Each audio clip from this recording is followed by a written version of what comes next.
Bonjour mon ami, je veux vous parler de la voiture Toyota CHR.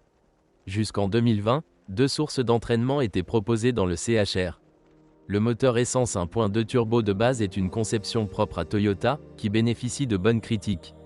Outre tous les avantages de la réduction des effectifs, cela ne pose pas non plus de problème. Dans certaines conditions, il fonctionne selon le cycle Atkinson, il a donc un rendement élevé, mais des performances pas très bonnes. Il dispose d'une chaîne de distribution et d'une injection directe, mais il ne provoque pas très souvent de panne. Les cas individuels d'étirement de la chaîne de distribution ne veulent encore rien dire. Les pompes à carburant et les bobines d'allumage tombent en panne plus souvent. Généralement, les clients choisissaient des versions avec transmission manuelle et traction avant, mais il convient de noter l'existence d'une variante 4x4 avec boîte automatique CVT. Le deuxième moteur du lifting était le 1.8 hybride. Le moteur lui-même ne peut être décrit qu'au superlatif. C'est une unité presque indestructible. Quant à la propulsion hybride, elle offre des performances comparables à celles du 1.2 turbo, mais des caractéristiques complètement différentes, généralement atmosphériques et rapides. Cela est principalement dû à la transmission à variation continue ECTV, classique pour les hybrides Toyota. Sa faible consommation de carburant, sa durabilité élevée et son faible taux de défaillance en font aujourd'hui la source d'entraînement la plus attrayante pour cette voiture.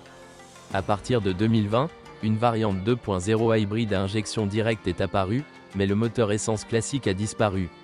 La bonne dynamique de cette variante et une consommation de carburant comparable à celle du 1.8 hybride sont les plus grands avantages de ce groupe motopropulseur. Comme si cela ne suffisait pas, il s'intègre parfaitement dans la version GR Sport restylée. Il s'agit d'une variante légèrement sportive avec une suspension plus rigide. Les défauts du CHR sont rares. Le problème le plus courant pour les utilisateurs est une batterie 12V déchargée. Malheureusement, c'est aussi la raison, une basse tension, qui peut provoquer le blocage du système hybride. Un arbre de Noël, de voyant d'avertissement apparaît et la voiture ne peut pas démarrer.